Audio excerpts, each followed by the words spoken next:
इंसान की ही तरह भालू के बच्चे को भी शुरुआती सालों में माँ का साथ मिलना चाहिए। लेकिन भालुओं के पित्त के लालच में इंसान इन्हें पैदा होते ही माँ से अलग कर देता है। चीनी चिकित्सा में पित्त की भारी मांग के कारण लाओस में बाकायदा गौल फार्म बने हैं, जहां भालुओं को बेहद छोटे पिंजरों में कैद रखा जाता है, पर्याप्त खाना नहीं मिलता और सालों तक उनके शरीर से लगातार पित्त निकाला जाता है। ऐसे भालुओं को तुरंत मदद ना मिली तो वे यहाँ से पूरी तरह मिट जाएंगे।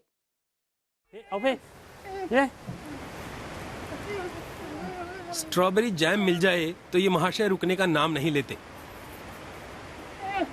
कुंग फू शेल्टर का सबसे नया निवासी है। वो अभी सिर्फ 4 महीने का है। भालू का ये बच्चा एकदम मरियल सा था जब उसे अवैध पशु व्यापारियों के हाथों से बचाया गया था। फातोंग यांग उसे तंदुरुस्त बनाने में लगे हैं।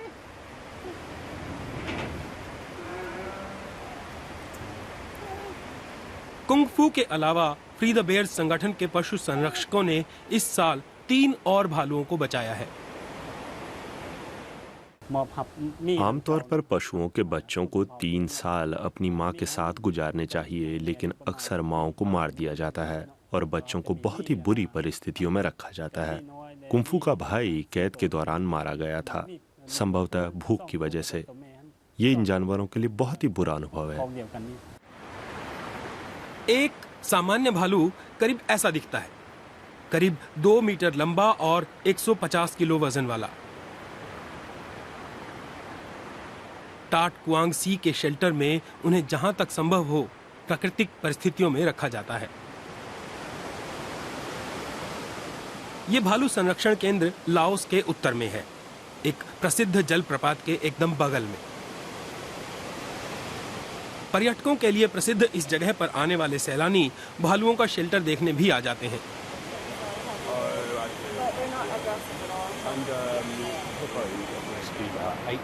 लुक निकलसन मेहमानों को बताते हैं कि भालुओं के पित्त का रस चीनी चिकित्सा में दवा के रूप में इस्तेमाल होता है और काफी महंगा होता है।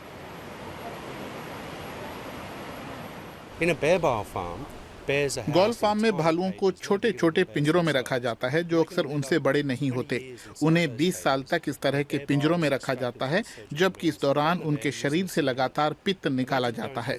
कल्पना कीजिए कि आपको हर कुछ दिनों पर ये तकलीफ सहनी पड़े और बहुत कम खाना मिले। पर्यावरण के लिए जागरूकता के बिना प्रजाति संरक्षण की ये लड़ाई जीती नहीं जा सकती। इसलिए पशु संरक्षक नियमित रूप से स्कूली बच्चों को शेल्टर में बुलाते हैं। बहुत से बच्चों को तो ये भी नहीं पता होता कि उर्सुस थिबेटानुस लाओस के जंगलों में रहते हैं और लुप्त प्राय प्रजाति है। खासकर देहाती इलाकों में हमें ज्यादा जागरूकता फैलाने की जरूरत है, क्योंकि वहाँ इन जानवरों का शिकार रोजाना होता है। बच्चों को समझाना होगा कि भालुओं की जिंदगी को ऐसा खतरा है कि वे लाओस में पूरी तरह लुप्त हो जाएंगे। अब नाश्ते का समय है। चारा रोल्स में छुपा दिया जाता है ताकि भालू खाना खोजने की अपनी सहज प्रवृत्ति का इस्तेमाल कर सके और उसकी ट्रेनिंग हो सके। यहाँ पशु संरक्षकों के काम का खर्च विदेशों के बड़े बड़े दाता उठाते हैं। इस बीच यहाँ के खुले शेल्टर में 38 भालू रहते हैं। ये बहुत ज्यादा है, क्योंकि इस शेल्टर का निर्माण सिर्फ 10 भालुओं के लिए किया गया था। लेकिन इन विशालकाय जानवरों को फिर से जंगल में छोड़ना इनके लिए और ज्यादा खतरनाक होगा। लुआंग प्रवांग से 1 घंटे की दूरी पर एक गैर सरकारी संगठन भालुओं के लिए एक बड़ा शेल्टर बनाने की योजना बना रहा है, 26 हेक्टेयर जमीन पर, जिसका इस्तेमाल इस समय खेती के लिए हो रहा है। ये बहुत ही महत्वाकांक्षी और महंगी परियोजना है। यहाँ करीब 150 भालुओं के रहने की जगह होगी। इसकी काफी जरूरत भी है, क्योंकि लाओस की सरकार अब गंभीर हो गई है और वह अमानवीय फार्मों को बंद करना चाहती है। इस प्रोजेक्ट के लिए टूरिज्म बहुत ही महत्वपूर्ण है। अपनी योजनाओं को पूरा करने के लिए हम सैलानियों पर निर्भर होंगे।